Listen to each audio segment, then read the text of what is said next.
Then the Joker went to Gotham riding on a crime wave, stuck a knife in Batman's back and sent him to a cold grave.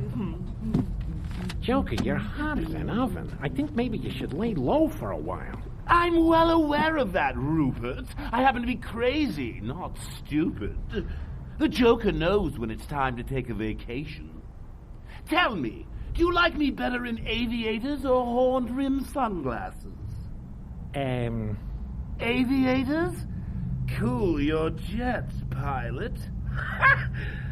Unfortunately, this will have to be a working vacation. The authorities have been busy seizing most of my hidden assets during my latest stay at amiable Arkham Asylum.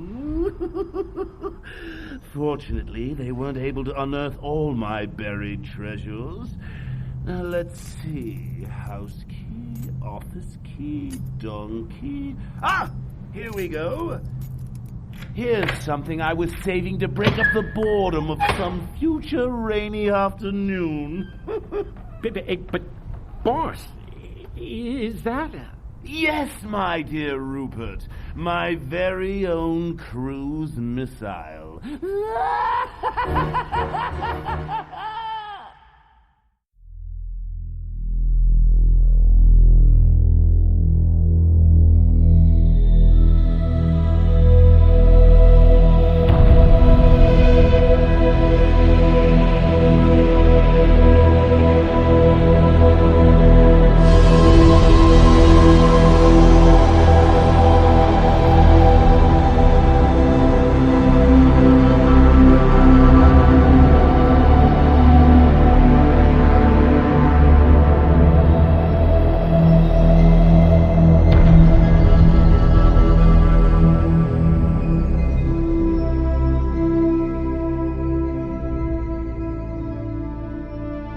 Hello everybody and welcome to Batman Nightcast episode 46. I am your host Chris Franklin, and as ever I am joined by Ryan. What's up, Ryan? I almost stepped on your joke, but I edited out me stepping on your joke. That was very good. I'm impressed. As ever, I'm joined by my host Ryan Daly. How are you doing, Ryan? I got a kid and I like Cheers. I don't know how long we could carry that on for. Probably not very long, but it's okay. It's not Nightcast, it's the Overlooked Dark Knight. I am not Chris Franklin, sadly. I'm Andrew Leyland. And you are not Ryan Daly, you are Michael Bailey. Last I checked. Yeah, and nothing against Ryan. I'm kind of okay with that, because I like me. I like you too. Today on the show, we will be covering the first two chapters of A Death in the Family, which for reasons we have not been able to determine, was originally a 6-part story cut back to 4, resulting in the first two chapters being 2 issues bolted together. Mm-hmm. And you can tell that when you read it, because it is not one single double-sized issue. It is quite clearly 2 issues bolted together. The rising action, the cliffhanger ending, all of that stuff leads you to believe you have finished the comic, and then you turn the page and it's like, oh shit, there's 22 pages left. That's weird. So, that never entered my head, because when I first read it, it was as the trade paperback. Right, I see. See, I'd never noticed, which is weird. It was only reading it for this. I thought, this is clearly 2 issues. And I don't recall ever reading anywhere that this was originally a 6-issue story cut down to 4. Well, not cut down, but released as 4 issues for whatever reason. And the only place I've ever seen it alluded to is you sent me a link to an oral history of Death of the Family. Death in the Family, of the Family's the Scott Snyder one, isn't it? Death in the Family, and in there is one line that says originally as a 6-part story, and that's it. They don't go into why they changed it, because there must be a reason, because essentially you've burned through 2 months there of extra work on an issue that was already up against a deadline crunch, simply because of how it turned out. Because in case people are not aware, this is the infamous you get to phone up and decide if Jason Todd gets to live storyline. So it seems a bit weird that they would take away 2 months worth of lead time to be able to get ready for that, unless, and again, I've never seen this anywhere, this is just my supposition, they could only get the phone lines for a certain time, so they had to double up the issues, or what? So I've got a little preamble here that I typed up because I felt of all of the stories that we're talking about, this is the one that has the most written about it, simply because of what it was. Before we get into it, actually, I thought it might be probably a good idea to look back on the Jason Todd that is about to die, because he's not the Jason Todd that existed before the Crisis. We've mentioned this before, but I think it bears repeating. This Jason Todd is not the Jason Todd that appeared first in Batman number 357. That Jason Todd was the son of circus acrobats, much like Dick Grayson, shockingly. In fact, Jason was a lot like Dick, right down to his parents dying at the hands of Croc, who is not yet Killer Croc, I might add. Yeah, but his parents dying is Dick Grayson's fault. Yeah, I was about to mention that, because Bruce took him in. I think he officially started that ball rolling in Detective 526 at the end of Batman fighting all of his rogues. Though initially Dick wanted to raise the kid because he kind of got his parents killed. And when I say he kind of got his parents killed, he definitely got his parents killed. And because the Bat books at this time were connected, where Batman led a detective and then back to Batman, then a detective, even though it was basically 11 issues between Jason being introduced and him becoming Robin, like, technically over a year's worth of story were told, which is why I think it works as well as it does. Because Jason becoming Robin wasn't an instantaneous thing. In fact, they put him in this god-awful costume and called him Ishmael at one point. But that issue where he becomes a new Robin was Batman number 368, and with the blessing of Dick Grayson, who had felt he had outgrown the identity, there's a whole lot written on why Marv Wolfman and George Perez wanted to do that.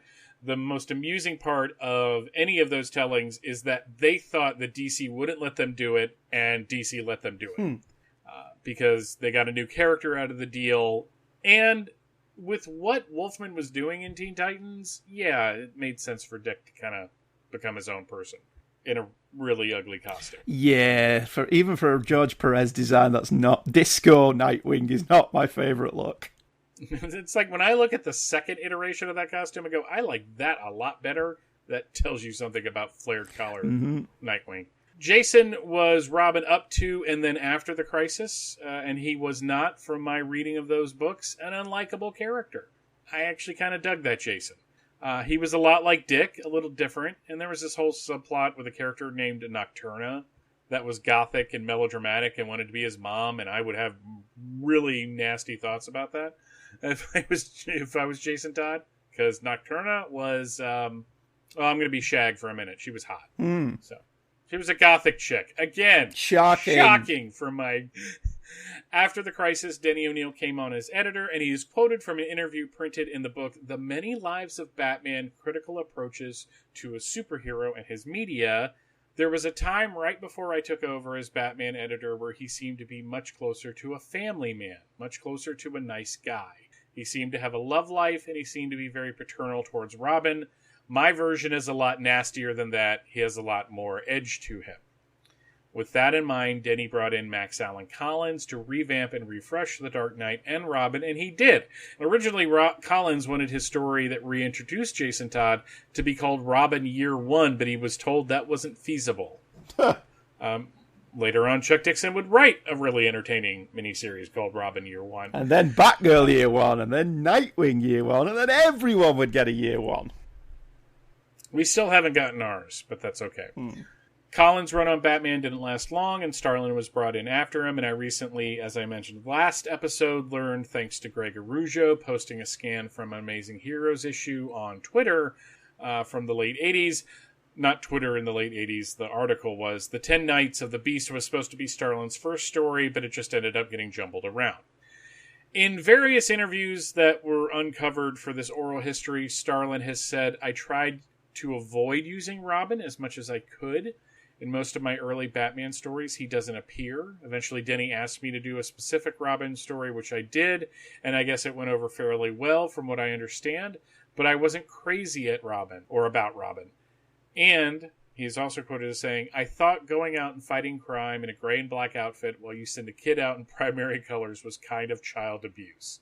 So when I started working on Batman, I was always leaving Robin out of stories, and Denny, who is the editor, finally said, you gotta put Robin in." At some point, Denny told Starlin that Jason wasn't popular, so Starlin decided to lean in on that dislike. From the same interview in The Many Lives of Batman, O'Neill is quoted as saying, "They did hate him. I don't know if it was a fan craziness. Maybe they saw him as usurping Dick Grayson's position. Some of the mail response indicated that this was at least on some people's minds. I think that this is taking the whole thing entirely too seriously. It may be that something was working in the writers' minds, probably on a subconscious level. They made the little brat a little more disagreeable than his predecessor had been. He did become unlikable, and that was not any doing of mine. But we became aware that he was not very popular. Once we became aware of that, of course, began playing into it." And this is where things get a little weird. By the time 1988 rolled around, things were looking better for Batman. Sales on the comics were the best they had been since the 70s. There was a major motion picture in the works. The Batman had one problem, and apparently that problem was Jason Todd.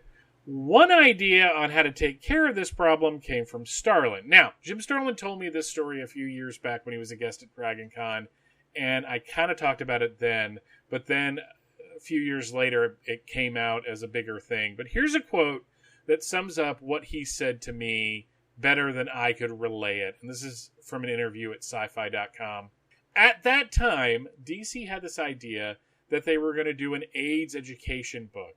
And so they put out a box and wanted everyone to put in suggestions of who should contract AIDS and perish in the comics. I stuffed it with Robin.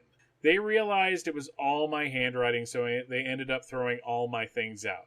About 6 months later, Denny came up with this idea of a call-in thing." I really don't know how to react to that, Andy. Well, that Robin could have died of AIDS. Or that they had a vote in from the creative staff. Who do you want to get AIDS and die? It's weird. Yeah. I don't know. I could be wrong about that. I don't think I am. Do you think I am? I don't think you're wrong, no. You could have been wrong, but I don't think you are. The call-in thing came up at a meeting Denny had attended at an editorial retreat. Again, from The Many Lives of Batman. We were sitting around brainstorming at an editorial retreat. I mentioned the 900 number that had been used by Saturday Night Live and one or two other places, and Jeanette thought it was an interesting idea. We began to discuss how we could use it. I guess I came up with killing somebody, and the logical candidate to be in the peril was Jason, because we had reason to believe that he wasn't that popular anyway. It was a big enough stunt that we couldn't do it with a minor character. If we were going to do it, it had to be big, and it had to be a significant change. I don't think it would have been the impact we wanted if we had created a character and built him up and then put him in danger. It had to be something dramatic. This was the first time we were going to have real reader participation in the comics. Jeanette Kahn, then president and publisher of DC Comics, thought this was a great idea, and thus A Death in the Family as a call-in vote was born. Some facts about this pretty dark idea. One, setting it up was a nightmare. John Pope, sales manager of DC at the time, started trying to get the number in October of 1987, and it wasn't until the middle of March that they had the numbers locked in. O'Neill approached Starlin, who was up for it, and the reason he chose the Joker to be the instrument of Robin's destruction was because of Dark Knight Returns. That's fair enough. And obviously, as you'll hear us talk about, it was supposed to be a 6-part storyline, but they decided to combine chapters 1 and 2, and then 3 and 4 into 2 oversized issues. I'll have more on this next episode, but let's get into the story unless you have any commentary on all the stuff I just blurted out. Nope. All right, you're starting us off. When did it happen, Alfred? I haven't seen Master Jason since early this morning, sir. I didn't find this note until I checked his room this evening. I'm afraid I can't explain it. I can. Dick Grayson was right. I brought Jason along too quickly. He wasn't ready to be Robin yet. He's been unstable, unpredictable. Recently, he discovered that his real mother was still alive. Alive? But I understood his parents had been murdered, just like Master Dick, your first partner. So did I, but it turns out the woman killed was Jason's stepmother. But then, who is his mother, Master Bruce? I don't know.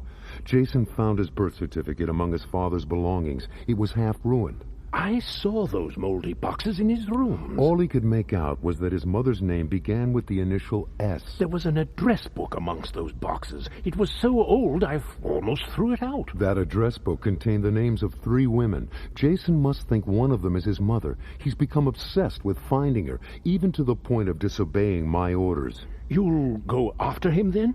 After him? Or after a homicidal maniac? Ah. Bruce Wayne might have trouble deciding, but Batman knows which path he must choose. A Death in the Family, Book 1 of 4 by Starlin, Aparo and DiCarlo. Robin begins a quest for his identity. His mother awaits him somewhere in the Middle East, but sudden and violent death is also waiting for him, and the most tragic secret of all. Will the Batman be in time? That's the cover, which is by Mike Mignola. It's perfectly good. Perfectly good? I don't know if that's even grammar. It's early in the morning, leave me alone. It's very good, but all of Mignola's covers for this series are basically just close-up shots of the characters. And Batman looks sad. And Batman looks sad. So it's great, but there's not really a lot to say about it. No, they're... What I like about them is that they're very distinctive. Yes. I think as covers, again, I read this first as a trade paperback, which had the more dramatic shot of Batman cradling the dead Robin. Is that the cheap trade paperback that came out instantly on newsprint? No, that was everywhere. That trade was everywhere. Yeah, they knew what they were doing with that, because I guess this is as good a time, since we're talking about the cover. I didn't read these as individual issues. I didn't even know Robin was going to die until the issue was about to come out. And the only reason I knew about it is that our local newspaper, the Morning Call, covered it. And it was making the news rounds pretty heavily. So I have complicated feelings about this story. But when you look at the covers individually, they're all very serviceable. Mignola has a very good handle on Batman. He obviously likes the shorter horns on the cow. Yeah. And isn't it interesting to look back and realise that a story of this magnitude could unfold without you knowing anything about it? Mm-hmm. Yeah. That doesn't happen anymore. That would never happen to get... No, it wouldn't. No, at the very least, you'd know 3 months in advance because of solicitations. And if you're really into this stuff, you have to boot your comics 3 months in advance. So... There's no surprises anymore, really. This issue was also a wall book for a very long time. These were all like $30 issues for each. I think I did buy them off the stands, or I certainly bought them very quickly after, because I didn't pay overpriced for them, and I've got all 4 issues. I sold mine. They went for a good wedge. Good. Excellent. That's what I like to hear. And this is a long synopsis. If you want to go and get a cup of coffee, that's fine. Robin's relationship with Batman is becoming strained. He's moody, resentful, reckless. A conversation with Alfred confirms Bruce's suspicions. Alfred tells of Jason looking at pictures of his parents and weeping. His emotional state is off the charts and not at all conducive to dispassionate crime fighting. Bruce decided to take him off active duty, a decision that does not sit well with an eavesdropping Jason. Elsewhere, the Joker has walked out of Arkham. Literally. Making a version of his laughing gas from common cleaning agents, the Joker is free, and knowing all of Gotham's police will be looking for him after his maiming of Barbara Gordon, he decides to go on vacation. He will be funding this by selling a cruise missile he happens to have lying around somewhere to Middle Eastern dudes. Crime hasn't been good to the Joker of late. Maybe he should try something even more criminal, but easier to get away with. Politics. Jason, meanwhile, is forlorn. His meanderings take him to Crime Alley, where he bumps into an old neighbour who happens to have some of his old stuff, including pictures of his parents. How convenient. Jason's perusal of the items lead to a discovery. His mother's name wasn't Catherine Todd. It began with an S, but the rest of the name is obscured. Instead of going to Birth, Deaths and Registry and asking for a copy of his birth certificate, Jason instead pores over his father's address book, also luckily in the items, and finds 3 suspects: Charmin Rosen, Shiva Woozen, and Dr. Sheila Haywood, all luckily located in the same area of the world, the Middle East. You can see where this is going, right? Batman's search for the Joker leads him to his former hideout, where he deduces that the Joker has a cruise missile he will be selling in the Middle East. I love it when a plot comes together. Back at the cave, Alfred tells Batman that Jason has left. Does Batman go after a madman with a bomb, or his young, troubled ward? The madman with the bomb, of course.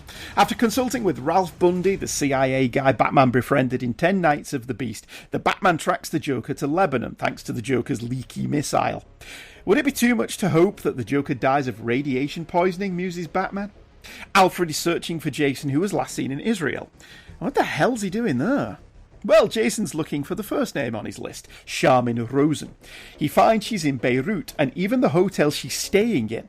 Batman, meanwhile, is also in Beirut, his search for the Joker taking him to, yes, the exact same hotel, looking for a man named Peter Brando. What are the odds? Well, not that far off, according to the caption box, the writer clearly being aware of the massive contrivances in this story. Jason tells Bruce why he's here. Bruce tells Jason the same, and they suddenly see their cases collide when Brando and Charmin are spotted arm in arm walking down the street. They switch to Batman and Robin and follow on jet-powered gliders that fortunately Bruce packed 2 of. They follow Brando and Charmin to a camp where the Joker is taking bids on his missile. He sold it to a man with a grudge against Tel Aviv, but he insists the Joker stick around to see the fireworks when he blows Tel Aviv to There are fireworks, but not those planned, as Batman and Robin cut a swathe through the Arab terrorists, causing poor Joker to have conniptions. Batman appreciates the political irony of Arab terrorists and American scum putting aside their differences and working towards a common goal, even if that common goal is his death. It turns out that Charmin is an undercover Israeli agent who helps Batman and Robin. The Joker's bomb detonates on the launch pad. Turns out, to smuggle it into the country, the Joker had to dismantle and reassemble the device, and that was clearly beyond his skill set. The Joker, sans money and bomb, staggers off into the desert. Charmin reveals she has never had a baby in Gotham. Jason, despondent, decides to move to his next target, Shiva Woosner in Beirut. If Shiva isn't the one, he'll go to Sheila Haywood in Ethiopia. By pure coincidence, a disguised Joker is seen buying a ticket to Addis Ababa in Ethiopia.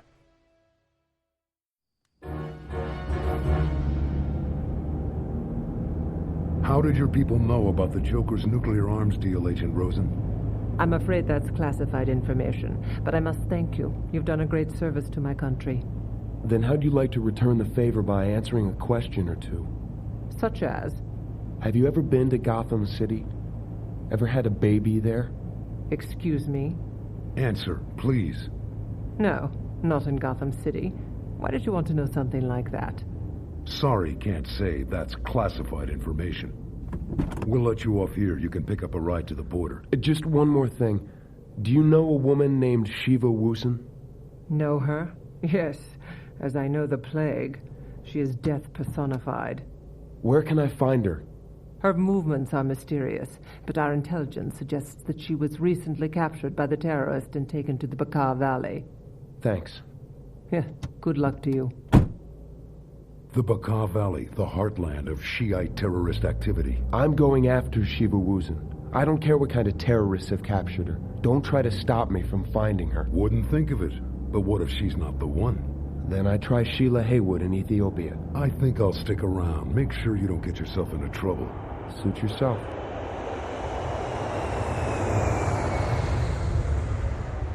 Next. May I help you? 1 ticket to Addis Ababa, Ethiopia, please. Yes, sir. Are you on business or pleasure? Oh, business. I'm going to Ethiopia to open a restaurant. Ooh, are we going to Addis Ababa, Mr. Luthor? Wonder what they wear this time of year. Looks like a burnoose. One of us was going to say it. Yes. One of us was going to say it. You beat me to it.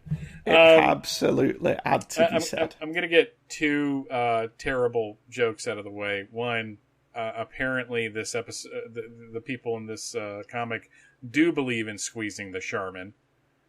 Oh!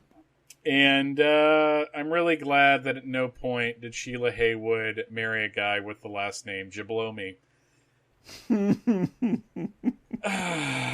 You're all weak, folks. You downloaded this episode. It's all on you. I'm gonna let you go first because I think I have a different opinion on it, and I want you to put out all the very well reasoned criticisms of this issue before I gush about it a little bit. All right. First of all, Jim Aparo makes Robin look 25. Yes. He also apparently has him raid Dick Grayson's closet from the late 1970s when he's on that plane. Yes, and he's got Dick's funny kiss curl hairdo as well, which seems to be off and on for the most part. But if you're trying to eliminate the connections to Dick Grayson, giving him the same hairdo doesn't really work. Secondly, as I alluded to in the synopsis, the sheer amount of coincidences and contrivances that this story has to dance around to make it work are phenomenal. Now, I have talked many times in many places about the level of coincidence in certain superhero stories, and there is a certain level of you take that on the chin, because an awful lot of them just don't work when you start pointing out the coincidences. And I'll give you a pass for one, maybe two. This has at least 4. And this is only the first issue. Of all the places in the world, Jason's 3 potential mothers are all in roughly the same place in the Middle East. Of all the places in the world for the Joker to be selling his missile, it's in the places where the 3 potential mothers of Jason Todd happen to be.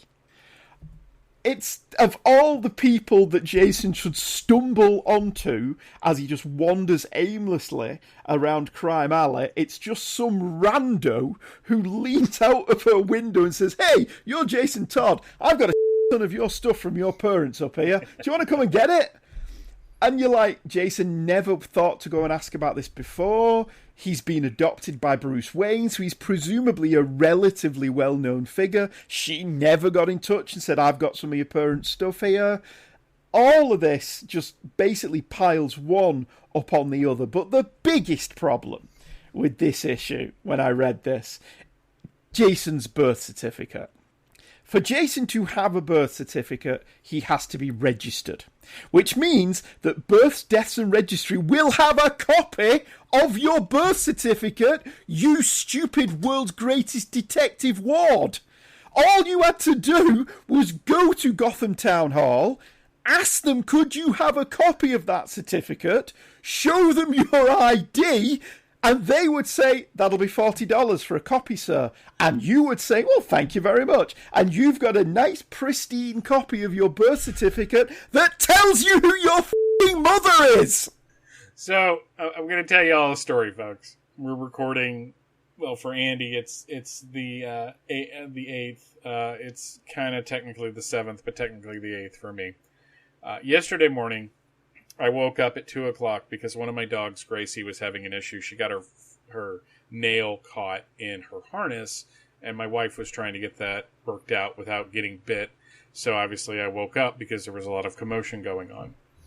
And because I was awake enough to think about it, I looked at my phone, and I saw that there was 2 messages from Facebook Messenger. One of them was from Andy, where he's just like, "Why didn't Jason just go to the registry's office and get a copy of his birth certificate?" And I stared at my phone for what felt like hours, because it was literally something that never occurred to me.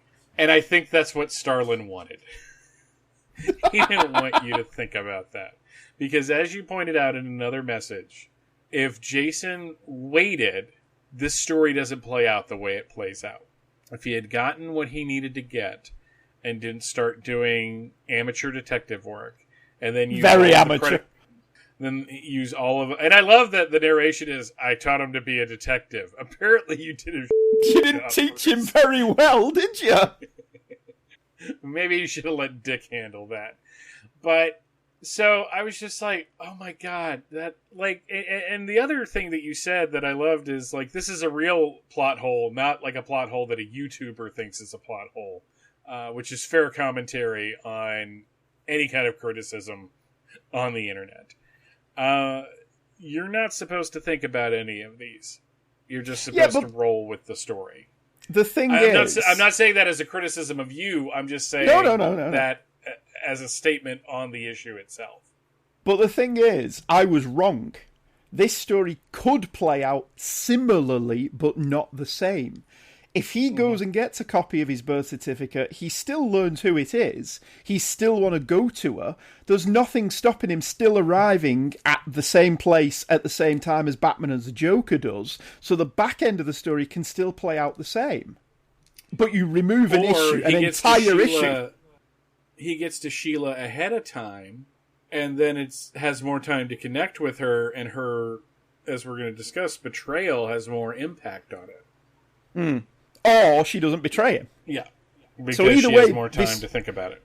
So either way, if Bruce had actually trained his world greatest detective protege to, actually be a world's greatest detective, this story pans out completely differently, possibly not resulting in his death.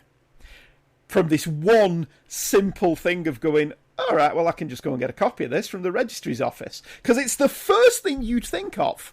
Oh, my birth certificate's smudged, I need a new copy. You don't think, I'll go and traipse all around the Middle East. You think, I'll just go to the town hall and get a copy. I love that he has like 15 different credit cards. Yeah. Jesus, Bruce. I want to be Bruce Wayne's ward. And we've not even got into just the ridiculous notion that the Joker has a cruise missile just lying around in an empty warehouse in Gotham. My favorite line in this issue is for an engineer, the Joker makes a really good homicidal maniac. Yeah, I love, because that was going to be something I poked a massive hole in. The fact that the Joker has the knowledge to dismantle a cruise missile and then reassemble it at the other end. But the fact that he doesn't actually pays off in the end of the story. So I'll go with that. He clearly doesn't have that skill set. So this is one of those rare situations where I look at all of your criticisms, and not only do I think they're valid, to a certain extent I can agree with them. The problem is, as Tom Panarese has said on many occasions, nostalgia is a hell of a drug. When this story came out, I was in the dawn of me reading comics as a going concern. And I was a fan of Batman. I liked Robin. I remember reading Batman 416, so I kind of had an idea who this Jason Todd was. I remember reading Batman number 424. So when I saw the notice in the paper that this was happening, I immediately started haunting the Walden books. And eventually, when you look at release dates, it's kind of a fascinating thing, because this issue, so Batman number 426 came out on August 23rd, 1988. The next issue came out in September, and the issue where it reveals whether he lived or died came out in October. I did not read any of those issues. I may have picked up 428. I don't remember. What I did pick up, which they say wasn't published until February 28th, 1989, which was when I celebrated my 13th birthday, they put out a trade paperback. Now, that's only 4 months after the book came out, and trade paperbacks were not a thing at this point. No. This thing cost $3.95. It was the most cheaply thrown together trade paperback in history, though. There's an introduction, a fake introduction by This is one of my favorite things. There is a fake introduction by Socrates Roeder from a future time, pointing out this event as like a historical fact. The gag there is that Aristotle Roeder was the guy helping out Vic Sage over in The Question. Ah, all right. So I think that was Denny O'Neil having a little fun. The back end of it is Denny O'Neil's afterword, where he says it would be kind of scummy if we tried to bring him back. Dun, dun, dun, dun. But this is how I read the first two issues of this storyline. And because I was 12, and because I was still in like the really, really early days of my collecting, I took this as dead serious. And I think because I had such a good time reading the story, that I have like this, not unhealthy love, but a love of this story that makes me overlook most of the problems with it. So that's not to say that you're wrong or that I disagree with you. It's just I can't bring myself to do that because of what this story represents to me as a collector, as a reader, and what it represents to my favorite version of the Batman in the comics. Which is fine, because there's nothing wrong with nostalgia goggles. And there's nothing wrong with acknowledging that you like something and going, yeah, I know there's a couple of flaws with it, I don't care. It's certainly a different tack than, no, you clearly don't understand it. Yeah. You're not smart enough to understand what this story means. So that's fine. I don't have that. I thought this was a dumb story when I read it when I was 15. And I still think it's a dumb story. I think it's a real shame that Jim Sterling's best known for what I think is his worst story on the book, A Death of the Family. It's a story that's led by its gimmick. And even the best writer in the world can't get over the fact that it's a story led by its gimmick. You get to vote on whether Jason lives or dies.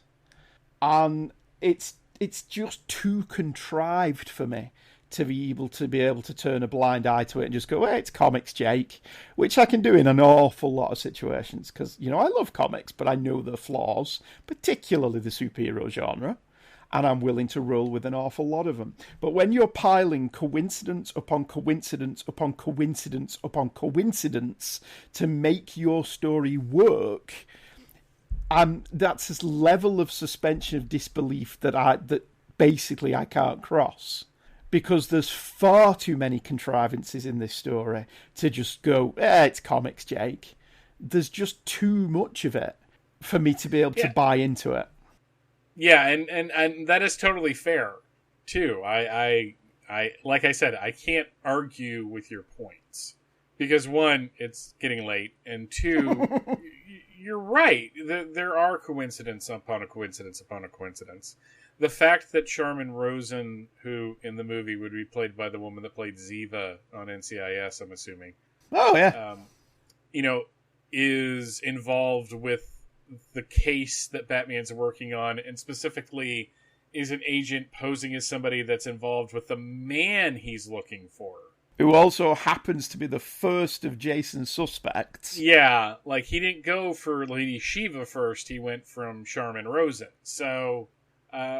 also, can we point out that Jason Todd's dad was a player? Yeah. Like, why the does he have Lady Shiva's number? Why is he dealing Israeli equivalent of FBI agents? It's just like, she's part of the Mossad. One, she can kick some serious ass. So was Jason's dad on the CIA watch list? Yeah, he was a low-level thug that worked for Two-Face.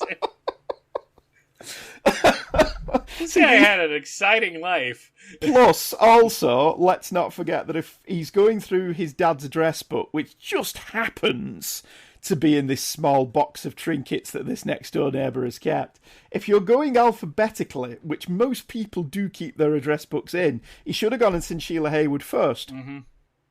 So, a couple of things about the structure of this story. One of the things you didn't mention, which I think is actually one of the better parts of it, is that the first part of this issue is Jason jumping the gun on people dealing in kiddie porn. Yes.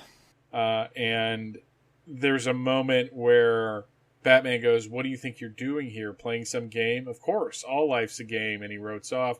And then we have Batman hanging out in Wayne Manor in his costume, which later Alfred would have serious issues with. And then we start going through his backstory, and Starlin writes this line, Catherine Todd's life was cut short by a disease that just didn't care how much love she had in her heart. Why don't you just say she died of cancer? Maybe he wasn't allowed to. It's possible. The fact that my mother would die of cancer several years after that is kind of poignant, I guess I would say. Jason's dad fell victim to the vicious gangster he was working for, Two-Face. And then we have, overweight woman who just happens to have the box. And then she goes, "No, I gotta shoo you out of here, lad. I've got shopping to do." Basically, I have served my function in the plot. Yes. I like the narration in this. Starlin's got Batman's voice down by this point. So yeah. He's a little chattier in his narration, but I really like it.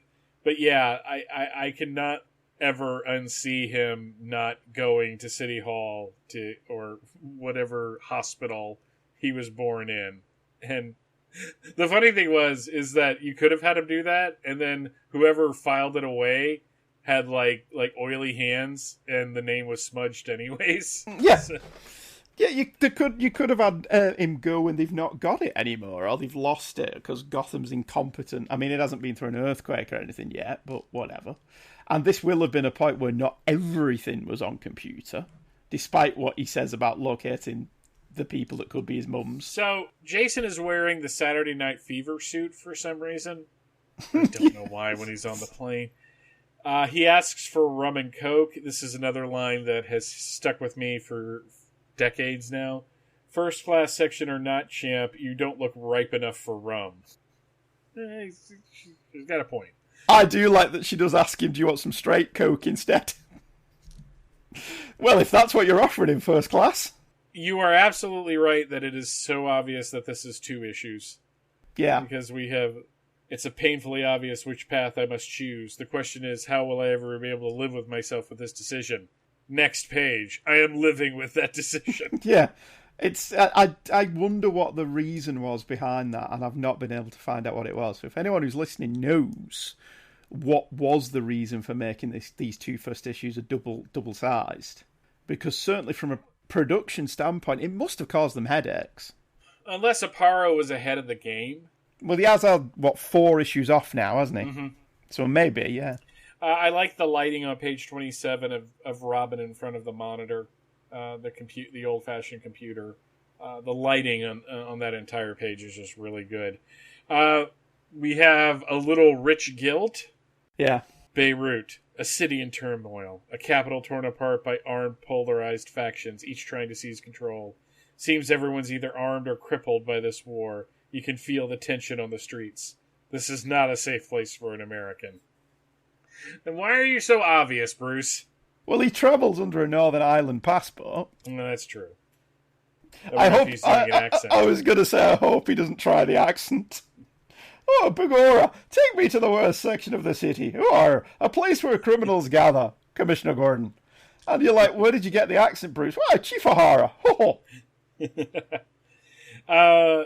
Yeah, at least Jason's kind of dressed for the area.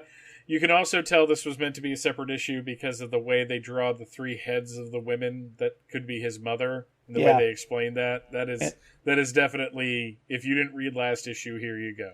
Yeah, and it's definitely something he wouldn't have done if he'd structured this as a double-sized issue.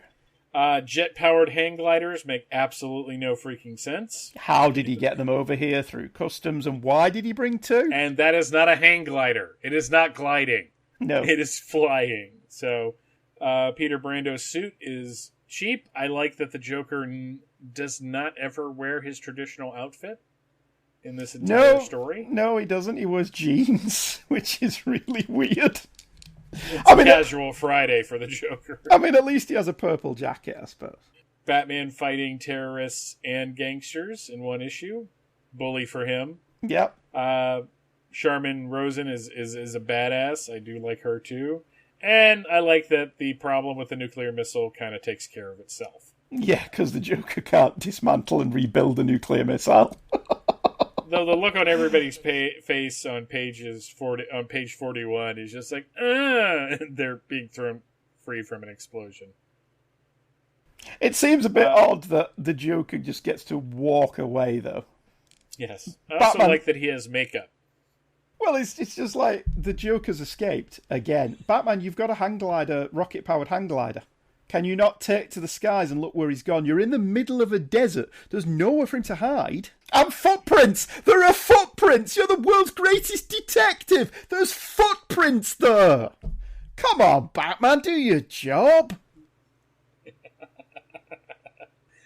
Oh, man. Anything else on this one?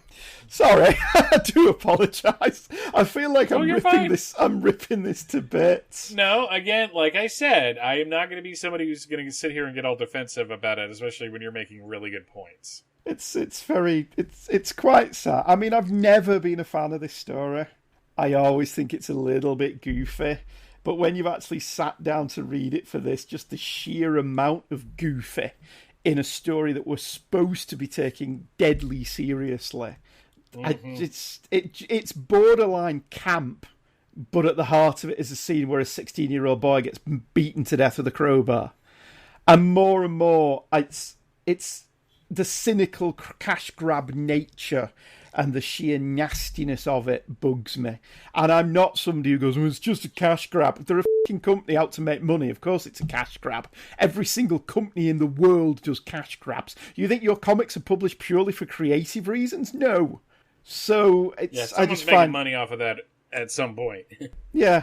I mean, I do love the Joker in the last panel pulling a Jack Nicholson. He's dyed his hair and put pink makeup on so he looks normal. Well, normal-ish. Alrighty, folks, we're going to take a quick break, play some promos, and when we get back, we are going to go into Chapter 4, or Chapters 3 and 4, or Chapter 2, excuse me. It's tired and I'm late. We're going to get into Chapter 2, which is actually more like Chapter 3 and 4 of this with Batman 427, so we will be right back.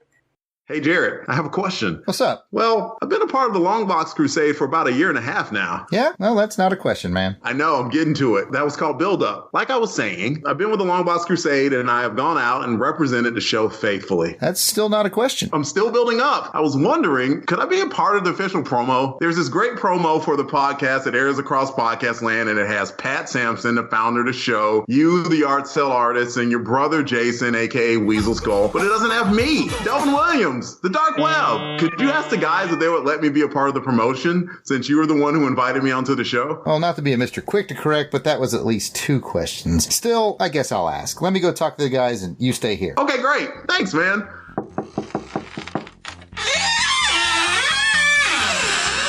Hey, guys. Hey, what's up, Jared? What's up, Jared? I have a question. Delvin's been with us for like 1.5 years.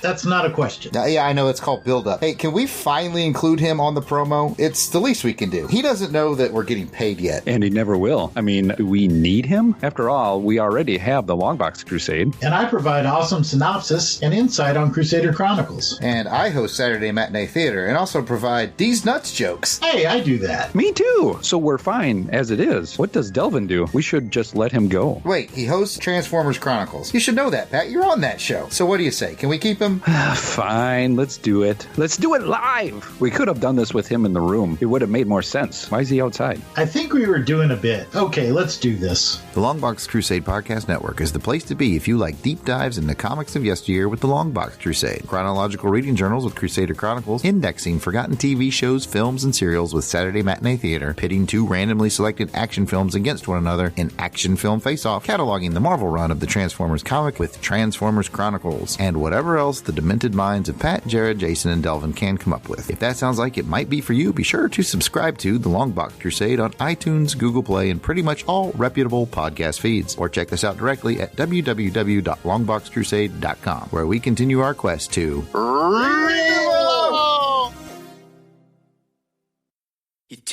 In 2014, 2 comic fans joined forces to do a Doom Patrol podcast. As there was no Doom Patrol comic series at the time, they called it Waiting for Doom. That was us, me, Mike, and him, Paul. In 2016, DC Comics became fearful of the power of Waiting for Doom and sought to appease us by bringing the comic back. That's not exactly how it went.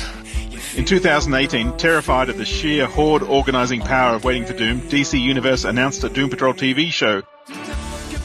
I think they were planning that without us.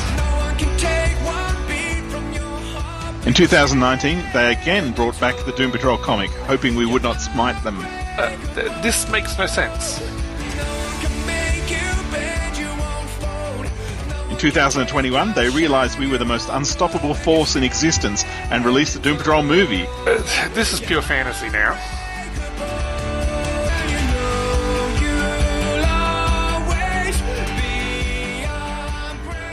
In 2022, a Terrified Motion Picture Academy awarded the Doom Patrol movie every single Oscar, including Best Documentary and Foreign Language Film. That's enough, Paul. Look, we just love the Doom Patrol and have fun talking about them. You can find us on all podcast places and now Spotify.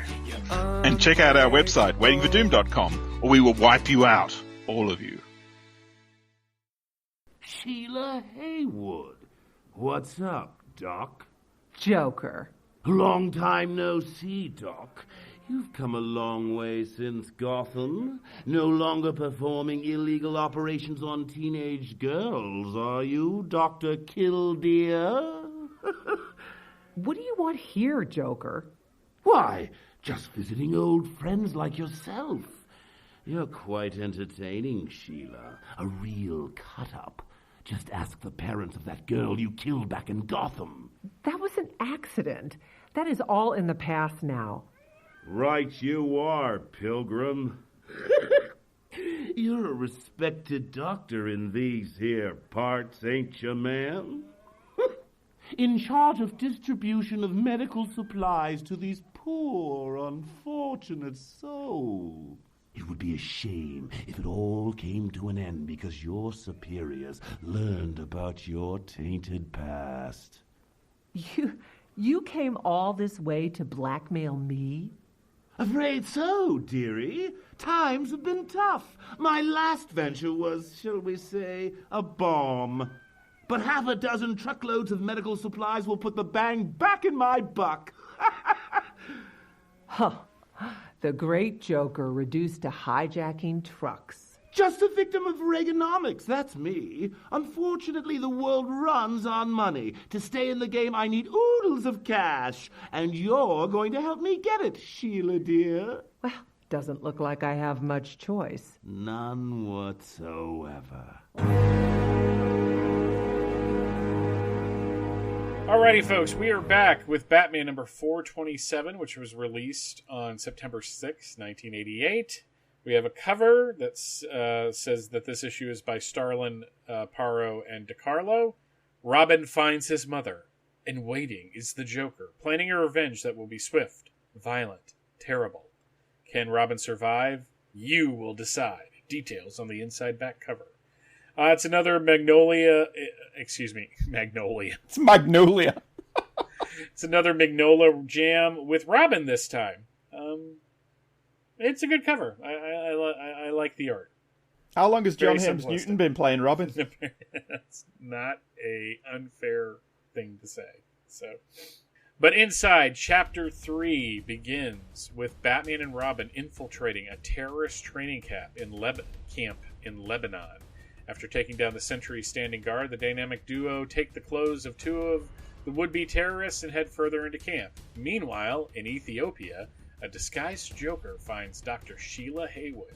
It seems that the Joker knows a bit about Sheila's past and is using that info to blackmail her into helping him steal a truckload of medical supplies so that he can sell it on the black market. If Sheila doesn't help, he'll tell Sheila's bosses of this previously mentioned past. Back in Lebanon, Batman starts to think that things are going too easily, and after taking everyone out, Robin and him try to locate the woman they are here to save, Lady Shiva. Turns out Shiva isn't being held captive. She's training the terrorists. After knocking out Robin, Shiva wants to fight the Batman, and it's a real workout for the Dark Knight. Robin comes to and helps. Batman takes Shiva down despite the fact that she might be his mother. They question Shiva, and her flippant attitude causes Batman to go for the truth serum, and it turns out that no, she is not Jason's mother. Chapter 4. Bruce and Jason head to an Ethiopian refugee camp, and we get more commentary on this part of the world and the famine, and if you listen real close, you can hear Bob Geldof heading up a band to produce a guilt trip disguised as a Christmas song. Feed the world, let them know it's Christmas. Christmas time, but, I don't think it's going to be snowing in Africa unless it's on the mountaintops there, Bob. Glad you watched that special. God, I hate that song. They find Sheila, and it takes all of 3 seconds to figure out that she is Jason's mom. They talk about why she had to leave. An operation that is so obviously an illegal abortion. And boy, does that date this story went bad, and she had to leave the States. Sheila settled in England, but by that point, Jason's dad fell in love with Katherine Johnson because Jason's dad's an asshole. Sheila had neither the funds nor hope of winning a custody battle, so she stepped aside. Jason hugs her and says that she says she has some camp business she can't get out of, but once she's done, they can talk some more. On his way out of the tent, Jason spots the Joker heading into the tent and eavesdrops to see what the hell is going on. Jason realizes that the Joker is blackmailing his mother, so he steals a motorcycle to get to Bruce. As Jason rides off, we find out that the boxes they are substituting for the supplies will be filled with Joker gas. Jason finds Bruce. A couple locals think they're on drugs. They locate the convoy. Bruce and Jason, not the two guys that thought they were on drugs. Bruce changes to Batman and orders Jason to go and keep an eye on the warehouse because, this kid has been so good about following orders recently. Let's make a really important one, because under no circumstances is he to take on the Joker. Jason agrees to this, at least out loud, and he heads back to see his mother and reveals that he's Robin.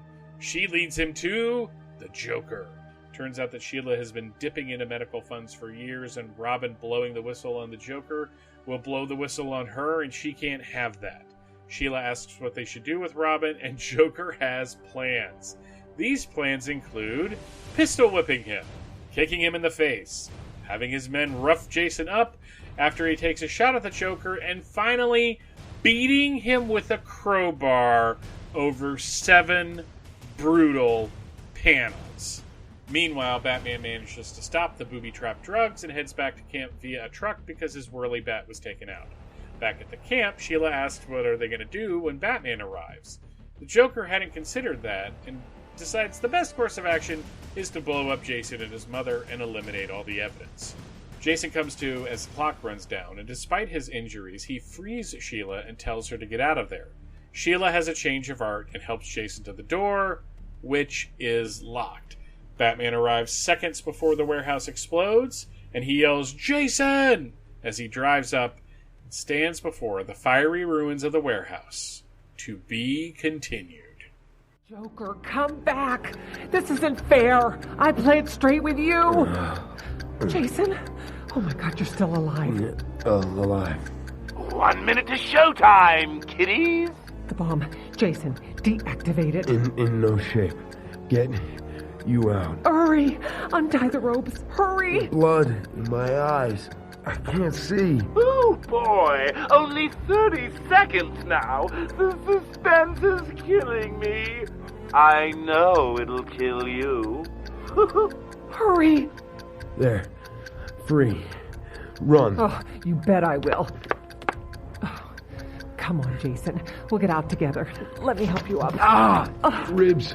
Shoulder gone. I'm sorry. I've got to hurt you. To save us both. Almost. To the door. 10, 9, 8, 7. All bad doctors go to heaven. We're there. Hold on, Jason. I'll get the door. 6, 5, 4. Good luck opening the door. Oh my God. What? The door! It's locked! The Joker locked us in here.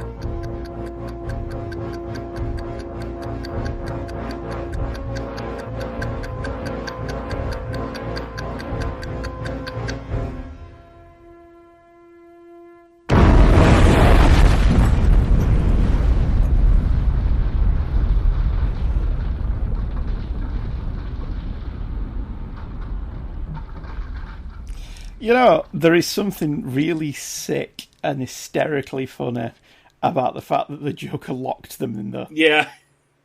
That's the Joker. Yes. I mean, he never gets to see the punchline. No. But the fact that he did it is very funny. You could eliminate the Lady Shiva thing. completely. and not lose anything from this story. But that's what I mean with the birth certificate thing. They could have done that. He went straight to Sheila Haywood, and yeah, you could completely lose that issue, and it wouldn't make a blind bit of difference to the narrative. I like it, despite that. Like I said before, we like Lady Shiva, don't we? So yeah, even though it's short hair, Lady Shiva, it's really funny. I wonder if people like who were introduced to Lady Shiva by through Birds of Prey or the question series read this and go, what? What is up with her? I just... She was going through a phase. This was her. She was listening to the Smiths. Or The Cure. Or My Chemical Romance. Depending on the generation. Yeah, depending on which generation you're into. I love that his Batarang drug dart looks completely different to the one he used 2 issues ago. Yes. Denny asleep at the wheel again. So let's talk about... Sex, baby. Let's talk about the dated parts of this issue. I won't technically consider the crisis that was in Ethiopia around this time that caused pop stars to band together to sing songs. One was "We Are the World." The other is "Do They Know It's Christmas Time," which, as I said before, I hate. I hate that song. I hate that song. I used to love that song, and I realized that I was suckered in by Phil Collins' great drum hook. I just loved it, but when I really started listening to it as an adult and I realized I was being made to feel guilty about something I had no real control over, I was like, F*** you, Bob Geldof. I don't know how the British feel about Bob Geldof. So. I like Bob a great deal. I can't stand that song. So, let's talk about Sheila. Okay. She's a real piece of work, isn't she? Let's talk about how complex she is as a character and how her being part of a botched abortion is not something you could do today, because that's obviously the surgery that she was part of. That's what they're heavily alluding to. So you've got this woman who's devoted her life to helping people in a Middle Eastern country, who's actually also performed back alley abortions and is skimming off the top. Yeah. So there's a lot going on here. Now, I think it was revealed at some point that Jason was born in 1974, which makes him 2 years older than me. Roe v. Wade, the court case that decided in the United States that, abortion should be legal. That's the oversimplification of what it really was 1973. So, did she perform this in 1972, 1973, Jason's born, and it's starting to catch up with her? Or what? Is it not more of a case as she was doing back alley abortions for people while she was in college, in medical school, to earn a bit of money, and this one went wrong? So it's not legal in any way. Yeah, I'm just trying to figure out that.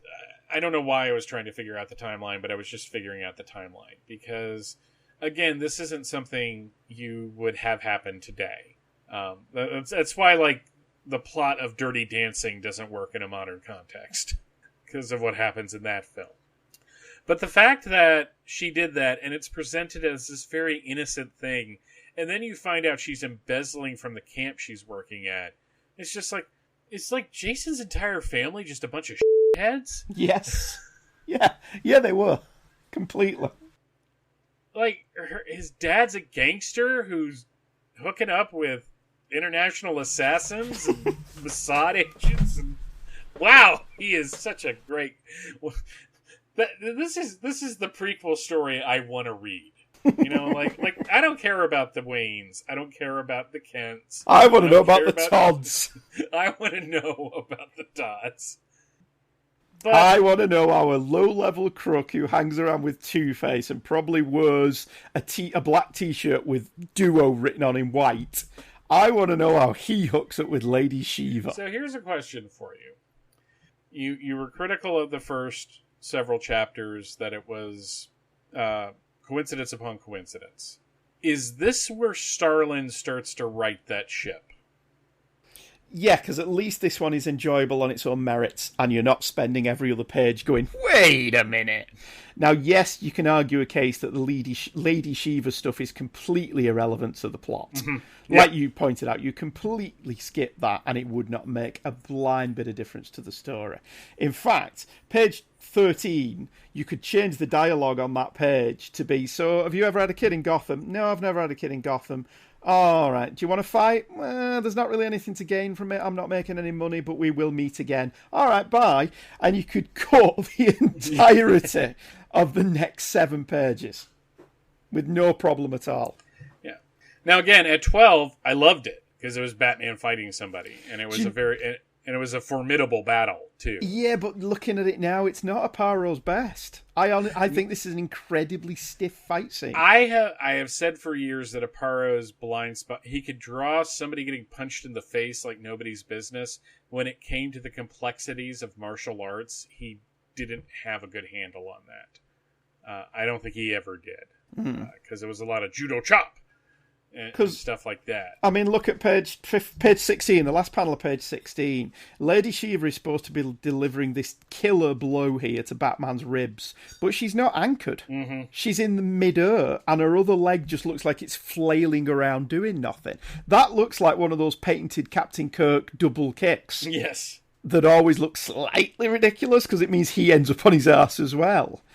And there's a lot of that in this. Her elbowing of Batman in the face on the next page doesn't look fluid. Mm-hmm. Batman's punching of her on panel 3 of page 16. There's not a lot of fluidity to the fight. Page 17, panel 1 looks awkward.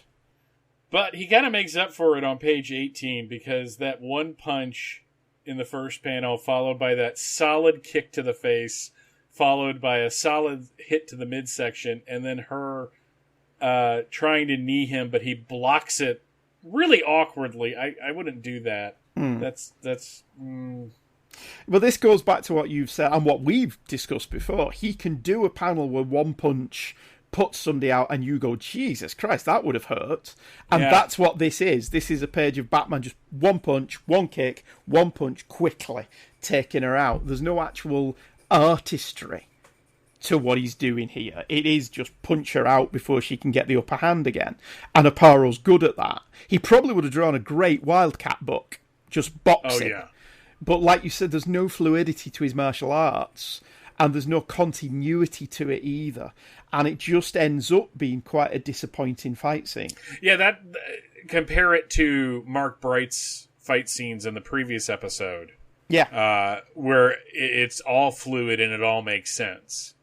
He blocked out those fights to where it flows one into the other. Page 20, they're about to shoot her up with some sodium pentothal. Every fiber of my being is revolted by the thought of what I'm about to do. It won't stop me, though. Of course it won't stop you, because you have it, Bruce. If you were revolted by it, you wouldn't use it. It's Shooty and Bang Bang from Hitchhiker's Guide to the Galaxy, isn't it? They were a spoof on Starsky and Hutch in Hitchhikers, where they were like, we don't just shoot people. We shoot people and go home and agonise to our girlfriends about it later. That's what he's doing here. It's so bad. Did they write the ending to Man of Steel? Shooty and Bang Bang. Yeah, probably. He's going, I don't want to have to use sodium pentothal. It goes against my every fibre of my being, my very code. But I need to know. There you go. Robin is the most excited about going to Ethiopia than anybody in the entirety of the late 80s. Nobody ever looked like that when they said we're going to Ethiopia. Okay, so, you want to talk about some white guilt? Here's some white guilt. An Ethiopian refugee camp just outside Magdala. The misery has returned. Once again, the world didn't listen in time. The same mistakes were repeated. Starvation and death cast a long shadow over this land. The refugees flocked to camps by the thousands each day. It's utterly heartbreaking.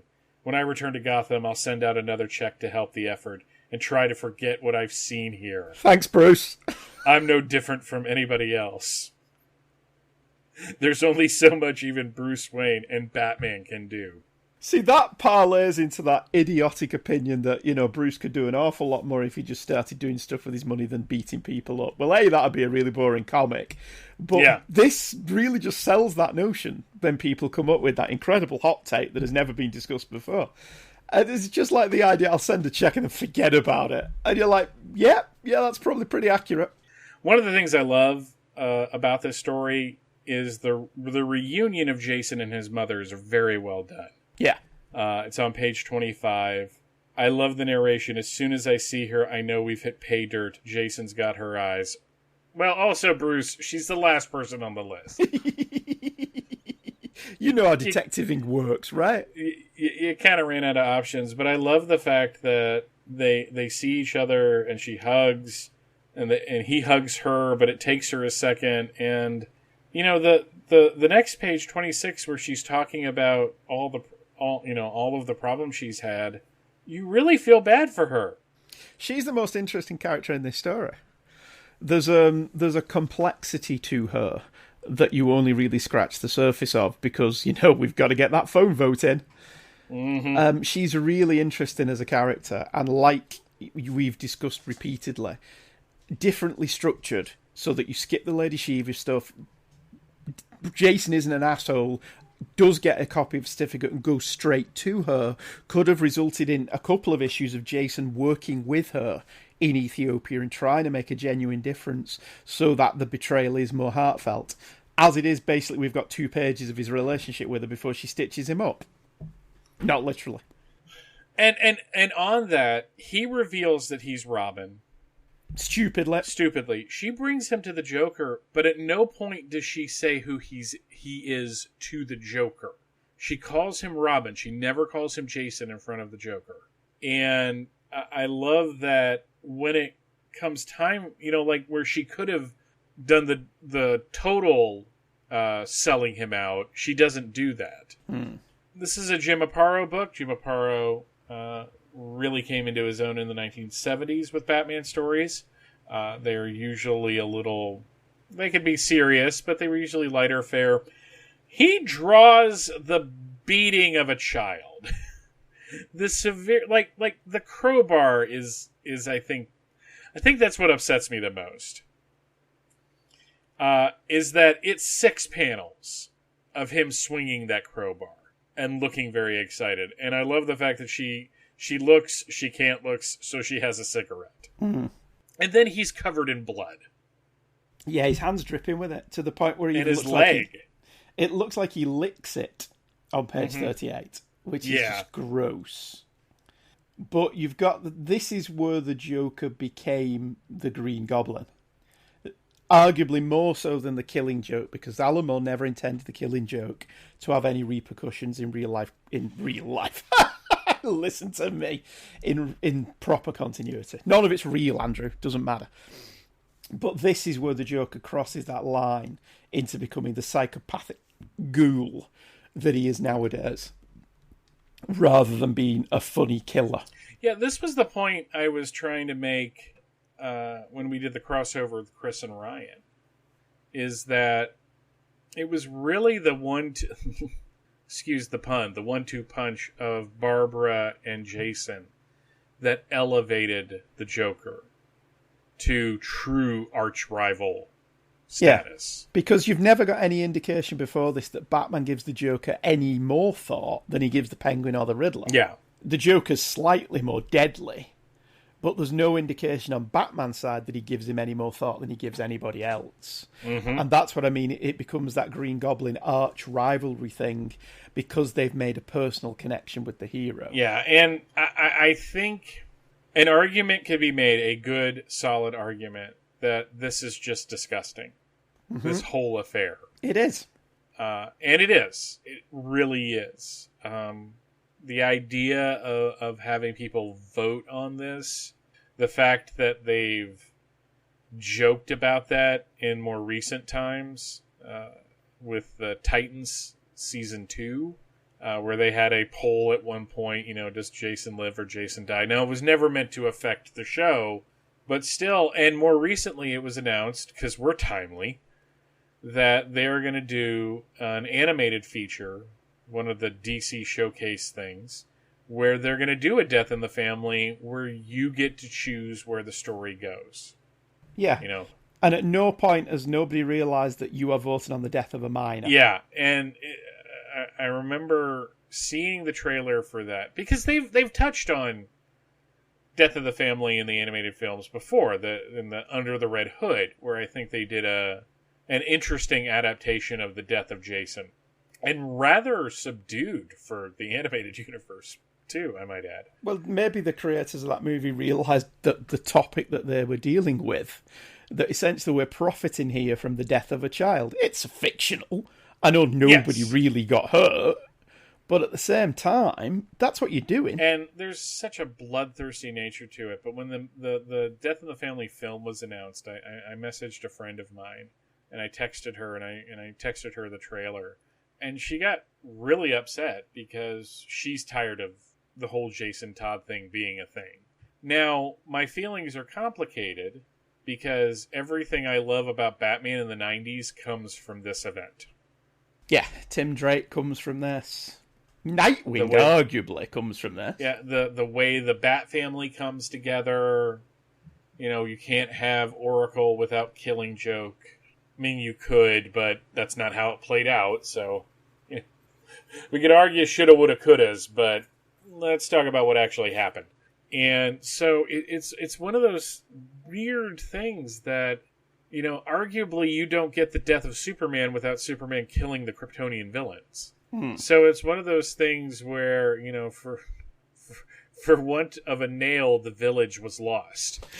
Well, Jerry Conway makes the same argument, again, that he made for the death of Gwen Stacy in that article that you linked me to. That Jason Todd is much more interesting once he's been killed and or resurrected than he ever was when he was alive. And I'm like, but you're the writer of the book. If a character's boring, that's on you. Yeah, I always have issues when writers blame the characters for their own... Or the audience. Or the audience. It's just like, well, that character's boring. Make him interesting. Yeah. You came into Spider-Man deciding Gwen was boring. You could have come in and decided, I'm going to make her a bit more interesting. That's on you as a writer. That's not on me. And I never thought she was boring anywhere. And it's the same here. Over the progression of Jim Starlin's run, we've seen Jason Todd be both an arrogant snot and an absolutely exceptional partner. So pick your lane. Do we want the Jason Todd of the cult where he was an absolutely brilliant backup?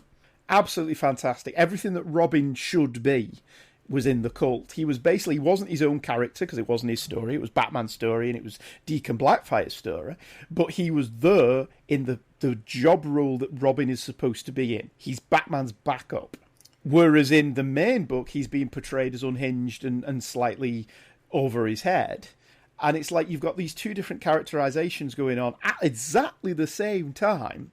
That over in Detective Comics, Mike W. Barr's doing a pastiche of 50s Dick Grayson. So it's no wonder the audience didn't like him. It's which version of him were we supposed to like? And to be fair to writers, because I like to be fair to people, Jerry Conway could have suggested changing Gwen Stacy and Stan shot him down. I don't think he even suggested it. I think he came in and decided Mary Jane was more interesting. But when you look at how everything plays out, it's such a weird mixing of feelings of, God, this is disgusting, and it's the death of a child, but it's actually kind of a compelling story, and it drives Batman further, and we got Tim Drake out of it, and I'd kill Jason Todd 15 times to get Tim Drake. See, that's where we differ. I don't find this a compelling story. I find these two chapters are better than chapters 1 and 2, but I still don't find it compelling or interesting because at the back of my head, I can't get over that this is all aiming to give us your money by voting. That's the only reason this story exists. And there's no getting around that. And it feels very much like, I'm not going to say Starling didn't care, because he clearly did care, because the other stories have shown us that he cared. But here he's clearly writing to an editorial brief, a story that he may or may not have chosen to write. Therefore, he's not exercising any kind of creative muse. And sometimes that creative muse can be simply, I need to write a story to make some money. There's nothing wrong with that. But this is clearly designed around the gimmick. Death of Superman, people keep moaning about Death of Superman, but it wasn't designed around the gimmick. Clone Saga was. And you can clearly see that in the writing and enjoyability of those stories. Death of Superman became a gimmick, but it wasn't written around the gimmick. Clone Saga began as a gimmick because, hey, look what they're doing in the Superman and Batman books. And it's the same here. This is written around a gimmick, and as such, I don't find that the story ever manages to transcend the gimmick. And even now, 30 years later, it is still all about the gimmick. Yeah, I can't argue that. I mean, even though we're going to get into the second two chapters, or the third and the fourth chapter, technically chapters 5 and chapter 6. God, it's confusing. Next episode, I cannot argue the fact that this is a gimmick that took on a life of its own.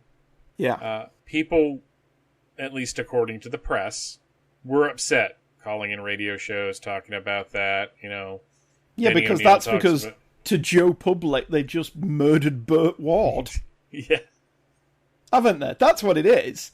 To people, they've just, the joke, Cesar Romero's just taken a crowbar to Burt Ward. I kind of like to see that play out, but I'm kind of messed up sometimes. So, but no, you're right, and I remember that. I don't have the article anymore. I don't know what happened to it. I cut it out and I kept it, and I had it up until at least 10 years ago. I don't know what happened to it. I'm a little upset that I lost it because it was just an AP story. It's not like the Morning Call covered it on its own. They put it in there because it was part of the news cycle of the time. And I'm sure there were morning DJs talking about it and talking about how they killed Robin and all that. They killed Robin. Can you believe they killed Robin, Andy? I can't believe they killed Robin. That's my morning DJ voice, by the way.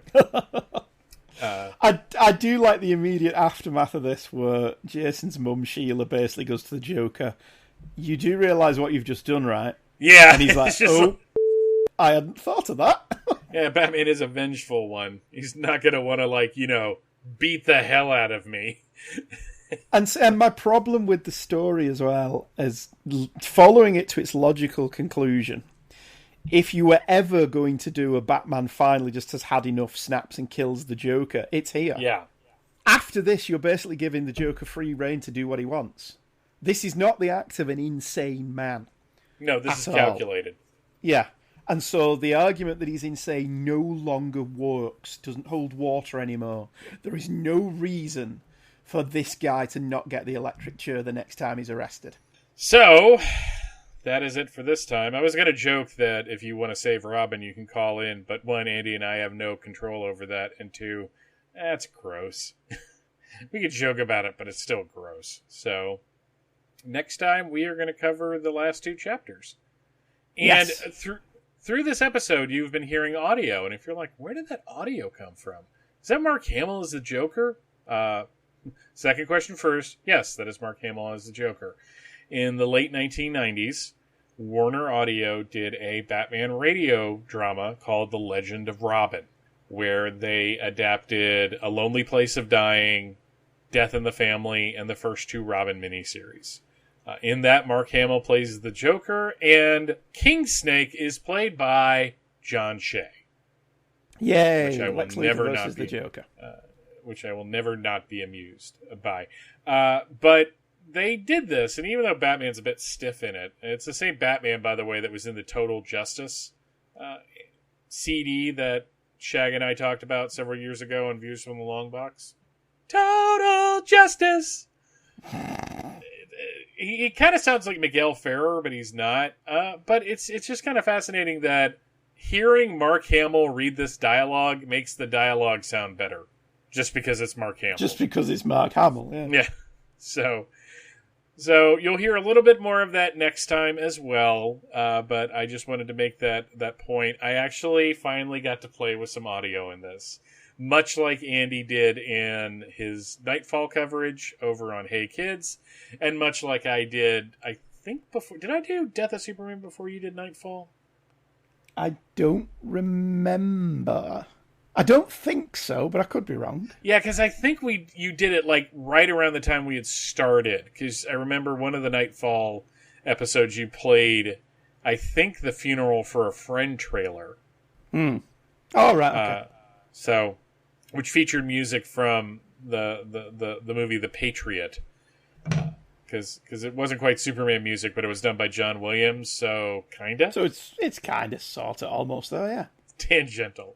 But we're going to talk about the last two chapters, and I don't think our opinions are going to change all that much. I'm on record as thinking this isn't it's an important story. It's not a good one, and that's fair. It's not always the important stories are not always good. It's better when they are, but they're not always good. So. And again, we will be holding off on feedback for 2 more episodes when we close out our coverage of the Jim Starlin coverage. Next time is actually going to be the penultimate episode. So I can't believe we've gotten to this point. Yeah, I've nearly done it all. It only took a pandemic. Well, you've had this on the docket for a while, though. Yeah, true. I'm actually. Oh, don't worry. My vengeance is coming up. I have plans. Oh, yes. Oh my God. Okay. We'll talk about that off air. Oh yeah, I don't want to spoil it for people. Oh no, you'll love it. Honest, you will. The people or me? No, you'll love the plan. The people will love it as well, but you'll love it especially.